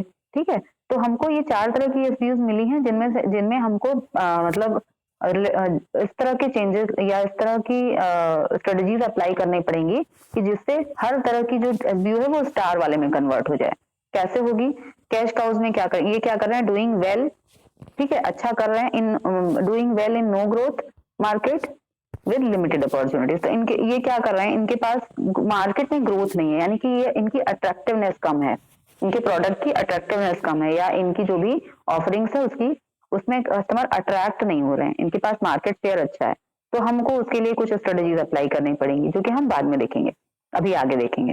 फिर तीसरे आ जाते हैं जो कि दोनों लो हैं, मार्केट शेयर मार्केट ग्रोथ भी अच्छी नहीं है, तो इनको हम डॉग्स कहते हैं क्योंकि ये बिल्कुल वीक है मार्केट में और इनको मतलब हम बहुत कोशिश करें तभी ये इनको प्रॉफिट बनाने में बहुत मुश्किल है। और फिर क्वेश्चन मार्क्स हैं जिनकी मार्केट ग्रोथ अच्छी है बट मार्केट शेयर जो है वो छोटा है, यानी कि low market share and high market growth. तो don't know what to do with opportunities, इनको पता नहीं है कि हमको अपनी अपॉर्चुनिटीज के साथ क्या करना है। Decide whether to increase investment, तो यहाँ पे अगर हम इन्वेस्टमेंट वगैरह इंक्रीज करें तो मे बी ये भी स्टार्स में कन्वर्ट हो जाए, क्योंकि इनका एक चीज हाई है एक चीज लो है। अगर लो वाले को हम कुछ भी करके लो वाले को भी हाई में कन्वर्ट कर देंगे तो ये स्टार में कन्वर्ट हो जाएंगे। डॉग्स की कंडीशन सबसे खराब है क्योंकि ये दोनों पार्ट में लो हैं, तो इनको हमको बहुत ज्यादा एफर्ट्स लगाने पड़ेंगे। देखो यहाँ पे ये वही बना हुआ है, यहाँ पे कैश काउज डॉग्स, यहाँ पे थोड़ा सा मैट्रिक्स उन्होंने उल्टा पुल्टा दूसरी तरह से कर दिया है, हाई लो दूसरा कर दिया है। तो आप लोग एक ही कोई देखना, चाहे इसको देखना चाहे उसको देखना, कंफ्यूज मत होना, और बीसीजी अच्छे से तैयार करना। It is portfolio planning model which is made on the observation that company's business unit can be classified into 4 categories। तो इन्होंने बताया कि कंपनी की जो यूनिट्स हैं, बिजनेस यूनिट्स हैं, उनको हम 4 कैटेगरीज में क्लासिफाई कर सकते हैं, question marks, stars, cash cows and dogs. ठीक है, it is based on the combination of market growth and market share relative to the next based competitor. अब हमको देखना है कि किस तरह से हम, देखो क्वेश्चन मार्क कहाँ पे है, क्वेश्चन मार्क इंट्रोडक्शन वाले फेज में हम मान सकते हैं कि क्वेश्चन मार्क है, तो वहां पे हमको कुछ रिसोर्सेज को इस तरह से एलोकेट करना पड़ेगा कि उनका क्वेश्चन मार्क का क्या कम था, उनका मार्केट शेयर कम था ना, मार्केट शेयर कम था। तो इनको हम मार्केट शेयर इनका इंक्रीज करा के, यानी कि इनकी एडवर्टाइजिंग बढ़ा करके और इनके अंदर थोड़ा और रिसोर्सेज करके हम इनको आगे बढ़ा सकते हैं, ग्रोथ में जा सकते हैं। ग्रोथ में कौन है, ग्रोथ में स्टार्स हैं, तो स्टार्स जो है वो ये स्टार बन सकता है। कैश काउ जो है मैच्योरिटी वाले फेज में है, तो इसको हमको इसको भी हम कुछ इसके साथ स्ट्रेटजीज अप्लाई करके हम इसको स्टार वाले फेज में ला सकते हैं। सबसे खराब स्थिति डॉग्स की है, उनको हमको करने के लिए बहुत प्रॉब्लम करना पड़ेगा। अब question marks problem, children, high growth, low market share. यहाँ पे most business start off as question mark, तो ज्यादातर बिजनेस जो है वो स्टार्ट होते हैं क्वेश्चन मार्क की तरह से। ठीक है, क्वेश्चन मार्क वाली कंडीशन में they will absorb great amount of cash, उनको ज्यादा अमाउंट में हमको ये रिसोर्सेज एलोकेट करने पड़ते हैं। If the market share remains unchanged, अगर मार्केट शेयर उनका बढ़ता नहीं है तो हमको उनमें इन्वेस्टमेंट ज्यादा करनी पड़ेगी। Question marks have potential to become star and evenly cash cow but can also become dog. तो कैश काउ में के साथ ये है, देखो क्वेश्चन मार्क में ज्यादा चांसेस होते हैं कि वो स्टार में कन्वर्ट हो जाएंगे। कैश काउ जो है वो डॉग भी बन सकती है और स्टार भी बन सकती है। ठीक है, अगर आपने सही स्ट्रेटजीज और सही लोकेशन की है रिसोर्सेज के, तो वो स्टार्स में भी कन्वर्ट हो सकती है, बट अगर वहां पे गलतियां हुई तो वो डॉग्स में भी कन्वर्ट हो सकती हैं। Investment should be high for question marks, तो क्वेश्चन मार्क्स के लिए आपको इन्वेस्टमेंट हाई करना पड़ता है, मतलब ज्यादा रिसोर्सेज उनको एलोकेट करने पड़ते हैं। अब स्टार्स की क्या कंडीशन है, high growth high market share. Stars are leader in business, जो स्टार्स होते हैं वो बिजनेस लीडर्स होते हैं। They also require heavy investment to maintain its large market share, तो उनको भी हमको अगर हमको उनको मतलब उस स्टेज में मेंटेन रखना पड़ता है तो हमको उनको भी उनमें भी इन्वेस्टमेंट करना पड़ेगा। अगर मतलब नहीं करेंगे तो कुछ टाइम तो उस तरह से सस्टेन करेंगे, बट उसके बाद फिर क्या होगा कि या तो वे क्वेश्चन मार्क में कन्वर्ट हो जाएंगे या तो फिर काउज में कैश काउज में कन्वर्ट हो जाएंगे। It leads to large amount of cash consumption and cash generation, तो यहाँ पे कैश कंजम्पशन भी अच्छा होता है और कैश जनरेशन भी अच्छा होता है।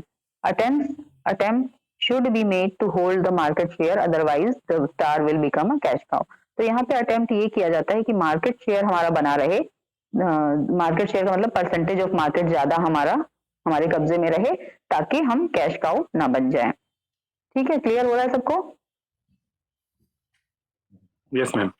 ये बहुत इंपॉर्टेंट है, हर जगह पूछा जाएगा और मतलब पूछा जाता है, और आप लोगों ने ये पढ़ा भी होगा। मार्केटिंग में नहीं पढ़ा है क्या? सेकेंड सेम में तो पढ़ा होगा ये सब। Yes ma'am. कैश काउज अब क्या होते हैं, ये इनकी ग्रोथ लो, मतलब ग्रोथ जो है वो मार्केट ग्रोथ जो है इनकी लो है, बट इनकी शेयर मार्केट शेयर मतलब इनका अच्छा है, तो अब इनको ग्रोथ कराना है हमको। तो they are foundation of the company and open the stars of yesterday. हो सकता है ये कभी स्टार रहे हों और ये कंपनी के मतलब बेस रहे हों, बट अब ये कैश काउज बन गए हैं। तो they generate more cash than required, वो अच्छा कैश देते हैं क्योंकि मार्केट शेयर इनका अच्छा है, तो ये आपको अच्छा मतलब प्रॉफिटेबिलिटी दे रहे हैं। They extract the profit by investing as little cash as possible. वो कम से कम कैश इन्वेस्ट करा करके आपको ज्यादा प्रॉफिट दे रहे हैं। They are located in an industry that is mature, not growing or declining. तो ये ऐसी इंडस्ट्री में होते हैं जो कि ज्यादा मतलब मेच्योरिटी वाले स्टेज में हो, तो ना तो ग्रो हो रही हो ना तो डिक्लाइन हो रही हो। तो यहाँ से आप इनको यहाँ पे आप इन्वेस्टमेंट वगैरह करके इनको स्टार्स में भी कन्वर्ट कर सकते हो, या अगर इनको उनकी हाल पे छोड़ दिया गया तो मे बी वो कुछ टाइम के बाद डॉग्स में कन्वर्ट हो जाएंगे। अब डॉग जो है वो सबसे खराब हाल में है, low growth low market share वाले हैं। तो dogs are the cash traps, ये बिल्कुल आपकी कैश को मतलब ट्रैप करने वाली चीजें होती हैं, वाली यूनिट्स होती हैं। Dogs do not have potential to bring high cost low quality, इनकी मतलब ये कॉस्टली ज्यादा है, इनमें क्वालिटी आपको कम मिलेगी। Business is situated at a decline stage, तो जो बिजनेसेस डिक्लाइन स्टेज में होते हैं उनकी जो यूनिट्स होती हैं वो डॉग्स यूनिट्स कहलाती हैं। अब क्यों बीसीजी मैट्रिक्स यूज किया जाता है? टू असेस, क्या असेस करते हैं? प्रोफाइल ऑफ प्रोडक्ट या बिजनेस। जैसे मान लो आपको किसी प्रोडक्ट की प्रोफाइल, जैसे आप ये जो 4 तरह की थे यूनिट्स, तो इसमें आप एक कंपनी के 4 प्रोडक्ट्स की जो यूनिट्स हैं उनको भी आप रख सकते हो, या उनकी 4 ब्रांचेस को रख सकते हो। तो इस तरह से आप प्रोफाइल ऑफ प्रोडक्ट या बिजनेस को आप असेस कर सकते हो। कैश डिमांड ऑफ प्रोडक्ट्स आप असेस कर सकते हो, जैसे चारों यूनिट्स में चारों तरह की यूनिट्स में कहाँ पे किस तरह का कैश डिमांड लगेगा उसको आप असेस कर सकते हो।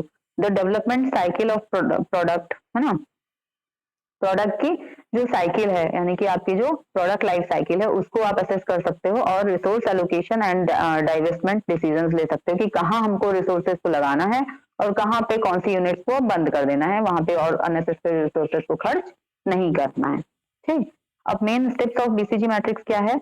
तो identifying and dividing a company into SBU. आप किसी कंपनी को लो, उसको एसबीयूज में डिवाइड कर दो कि कौन कौन सी यूनिट को आपने एसबीयूज बना दिया। Assessing and comparing the prospects of each SBU according to 2 criteria. तो यहाँ पे 2 क्राइटेरिया के बेसिस पे आप कंपनी के यूनिट्स को असेस कर लो, मार्केट शेयर और मार्केट ग्रोथ के रेट पे, मार्केट ग्रोथ रेट पे। फिर एसबीयूज को on the basis of BCG matrix classify कर दो। तो जो मतलब जिस तरह से अभी हम लोगों ने देखे कि ये 4 तरह के एसबीयूज थे, तो वो आपके मिल जाएंगे और उनके बेसिस पे आप एक्सेस कर लो। बेनिफिट्स क्या है इसके? BCG matrix is simple and easy to understand. It helps to quickly and simply screen the opportunity open to you and help you think about how you can make the most of them. It is used to identify how corporate cash resources can best be used to maximize company's future growth and profitability। तो आपको किस तरह से मतलब आप अपनी मतलब opportunities को स्क्रीन कर सकते हो, इसके थ्रू आप अपनी कंपनी को असेस कर सकते हो, उसके यूनिट्स को असेस कर सकते हो, और कहाँ पे क्या हमको इन्वेस्टमेंट करना है, कहाँ पे हमको नहीं करना है, ये डिसीजंस ले सकते हो। लिमिटेशंस क्या है? अब ये केवल 2 ही पैरामीटर्स को लेकर के चलता है, इसलिए जो है बहुत सारी चीजें जो है वो अनटच्ड रह जाती हैं। प्रॉब्लम ऑफ गेटिंग डेटा जो है, ये डेटा जो कि मार्केट शेयर और मार्केट ग्रोथ रेट पे है, ये आपको कहाँ से मिलेगा? High market share does not mean profit all time. अगर आपका मार्केट शेयर हाई है तो इसका मतलब हमेशा प्रॉफिट नहीं है। Business with market share can be profitable too. तो जैसे यहाँ पे इन्होंने कोका कोला का वो बनाया है, BCG matrix for product line of Coca Cola. अब कोका कोला की जो प्रोडक्ट लाइन है जैसे फैंटा है ना, और स्प्राइट है, ये इनके क्वेश्चन मार्क्स हैं। थम्स अप है, माजा है और इनका जो वाटर है, मिनरल वाटर है, क्या है, किनले, तो ये इनके स्टार्स हैं, है ना। फिर इनकी जो लिम्का और कोका कोला है, ये इनके कैश काउज हैं। और फिर कोक, और ये क्या है, क्या बोलते हैं इसको, मिनट्स मेड, और ये किनले का इनका सोडा है। तो ये जो है इनके डॉग्स हैं, ये बेचारे स्ट्रगल कर रहे हैं। गूगल का है question mark, Google Play, stars, YouTube, G plus, है ना। फिर कैश काउज क्या है अपना, इनका गूगल, देखो इनका क्या है, क्वेश्चन मार्क्स। फिर स्टार्स जो है इन्वेस्ट फॉर ग्रोथ, इसमें और इन्वेस्ट कर दोगे ग्रोथ के लिए। तो यहाँ पे milk to fund other business, तो यहाँ से कैश काउज को आप मिल्किंग कर सकते हो, यानी कि आप जितना ज्यादा वहां से अभी पैसा कमा सकते हो, कमा करके और फिर उनको अलग, और जब आपको पता है कि अब आगे अभी ये और ज्यादा प्रॉफिट नहीं देने वाले हैं, तो उनको और दूसरी यूनिट्स में आप इन्वेस्ट कर सकते हो। और डॉग्स इनके क्या है, वेब्स और फूड, जो कि अब डिलीट हो गए एक तरह से, ठीक। Though BCG matrix has its limitation, it is one of the most famous and simple portfolio planning matrix used by large companies having multi products. ठीक है, क्लियर हुआ सबको? Yes, ma'am. BCG मैट्रिक्स समझ में आई अच्छे से? Yes, ma'am. ओके,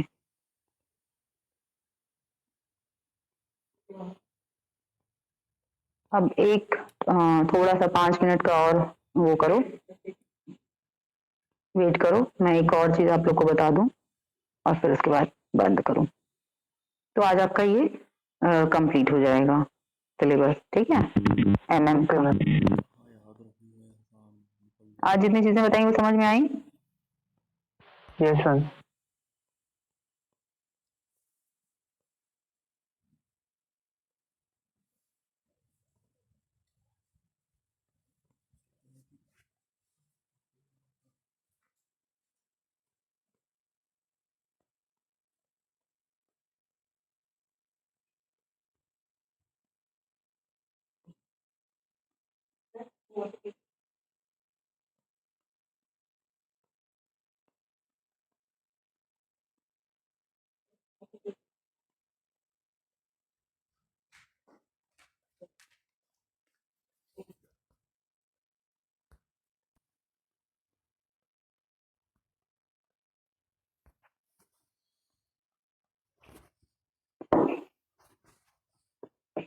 ये है प्रोडक्ट लाइफ साइकिल, ठीक है।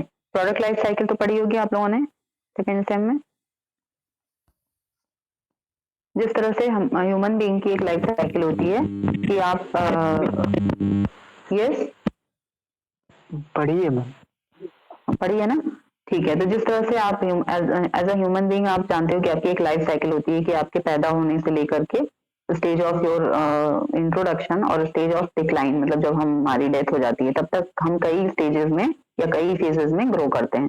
तो उसी तरह से कोई भी प्रोडक्ट जो होता है उसका भी एक प्रोडक्ट लाइफ साइकिल होता है। कोटलर ने बताया कि the PLC is an attempt to recognise the distinct stages in the sales history of a product. किसी भी प्रोडक्ट की जो सेल्स या प्रॉफिट की जो हिस्ट्री होती है, उसकी जो डिफरेंट स्टेजेस होती हैं, उनको हम क्या कहते हैं, प्रोडक्ट लाइफ साइकिल। तो यहाँ पे बेसिकली ये 4 स्टेजेस होती हैं, introduction, growth, maturity and decline, ठीक है। ये सेल्स की है, सेल्स की का जो कर्व है इसको हम प्रोडक्ट लाइफ साइकिल कहते हैं, और इसमें ये प्रॉफिट का कर्व है, ग्रीन वाला। तो हम यहाँ पे 2 एक्सेस लेते हैं, जो एक्स एक्सेस है उस पे हम टाइम लेते हैं और वाई एक्सेस पे हम रेवेन्यू या प्रॉफिट लेते हैं। तो जब हम देख रहे हैं कि इंट्रोडक्शन होता है तो हमारा सेल्स जो है वो बहुत कम होता है और प्रॉफिट भी जो है नेगेटिव है, और उसके बाद बहुत ही कम है और धीरे धीरे बढ़ रहा है। और फिर उसके बाद ग्रोथ में जो है एकदम से बढ़ता है, दोनों चीज, सेल्स भी बढ़ती है, प्रॉफिट भी बढ़ता है। फिर मेच्योरिटी में वो बढ़ता है बट बहुत ही मतलब वो एट अ डिमिनिशिंग रेट बढ़ता है और धीरे धीरे वो स्टडी हो जाता है और फिर डिक्लाइन में नीचे गिरने लगता है। और प्रॉफिट जो होता है वो ग्रोथ में मैक्सिमम होता है, पीक पे होता है, उसके बाद फिर वो मेच्योरिटी में डिक्लाइन होने लगता है और डिक्लाइन में और डिक्लाइन होने लगता है। तो ये हमारा प्रोडक्ट लाइफ साइकिल होता है, ठीक है। अब इसकी जो अलग अलग स्टेजेस होती हैं वो किस तरह से हम देखते हैं। तो जो हमारा इंट्रोडक्शन स्टेज होता है उसमें क्या होता है, हमारी सेल जो है वो लो और स्लो होती है, प्राइस जो है वो हाई है, क्योंकि हम जब लॉन्च करते हैं किसी प्रोडक्ट को तो प्राइस जो है वो हाई रखते हैं, हैवी प्रमोशनल एक्सपेंसेस करते हैं, लैक ऑफ नॉलेज होता है लोगों को उसके बारे में, लो प्रॉफिट होता है, नैरो प्रोडक्ट लाइंस होती हैं। उसके बाद ग्रोथ आता है, ग्रोथ में रैपिड इंक्रीज इन सेल्स होती है, प्रोडक्ट इम्प्रूवमेंट होता है, मतलब करना पड़ता है हमको, उसमें नए नए वेरिएशंस लाने पड़ते हैं साइज में या उसकी वैरायटी में। इंक्रीज इन कंपटीशन होता है, इंक्रीज इन प्रॉफिट होता है, रिडक्शन इन प्राइस होता है, और स्ट्रेंथनिंग इन डिस्ट्रीब्यूशन चैनल्स को बहुत ही ज्यादा हमको इम्प्रूव करना पड़ता है हमको। और प्राइस क्यों हम कम कर देते हैं? क्योंकि हमारी कॉस्ट धीरे धीरे कम आने लगती है, क्योंकि हमारा सेल्स बढ़ जाता है। ठीक, फिर मैच्योरिटी स्टेज में क्या होता है, तो सेल्स इंक्रीज करती है but at a decreasing rate.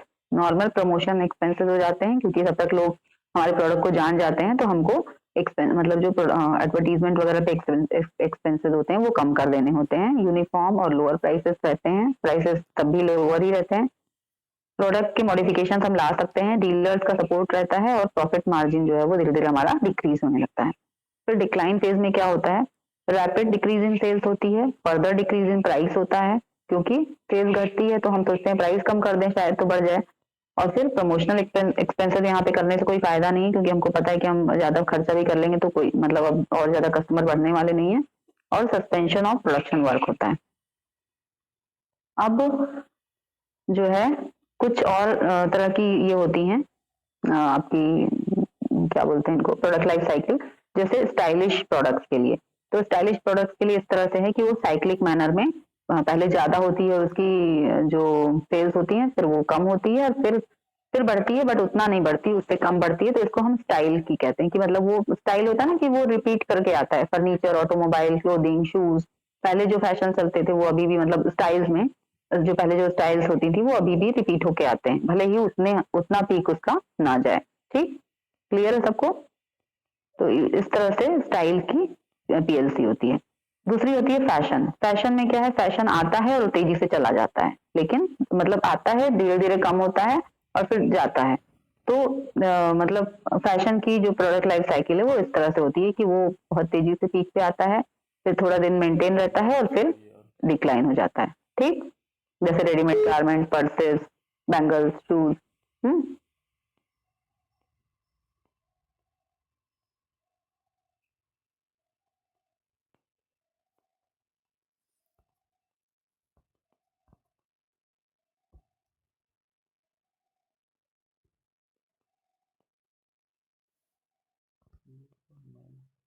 Kartik Jangi, Yes, ma'am. Kartik, what are you doing in the Yes, group? ma'am. Group में आप क्या पोस्ट कर रहे No, हो? ma'am. मैम एक्चुअल में मैं ये एक्चुअल में जो स्क्रीनशॉट में मैम उसमें 4 लोग हैं, तो 3 का स्क्रीनशॉट शेयर हुआ है, वही मैं कहने वाला था। तो अभी आपने तो कुछ और शेयर किया था वहां पे। मैम वो गलती से चला गया था। अगर नहीं पढ़ना हो भैया तो लोग क्लास से बाहर ही ठीक हो, ठीक है ना? क्लास में बैठ करके और फिर इस तरह की हरकतें मत किया करो प्लीज। नहीं तो बताओ, तो फिर आप लोग के नाम लिख करके हम दे दें नोटोरियस स्टूडेंट। मैम वो एक्चुअल में गलती से चला गया था। तो why are you doing this type of activities during the class? मतलब आप क्लास नहीं कर रहे हो, मैसेजेस भेज रहे हो बैठ करके? मैम मैं क्लास भी कर रहा हूँ साथ में। नहीं, क्लास भी क्या होता है?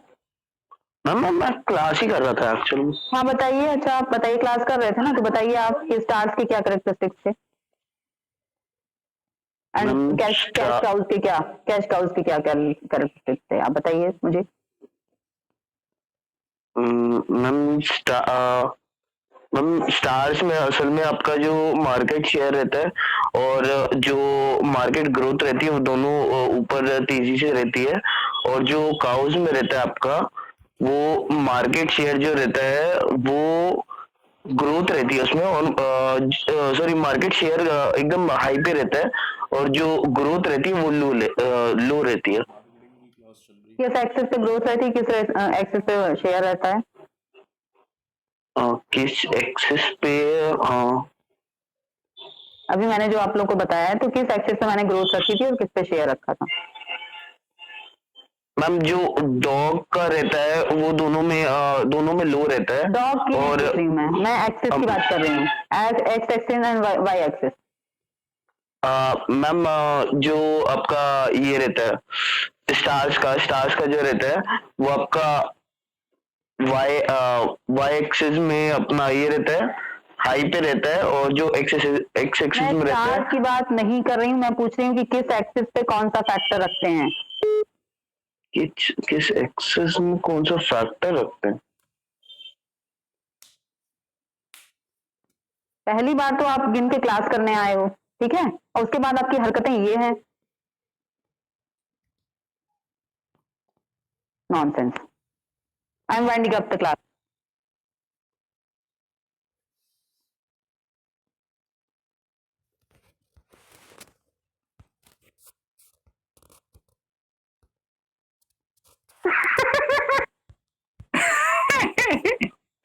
क्या भाई मेरे को लगा इसने डीएम में किया, सीरियसली छोड़।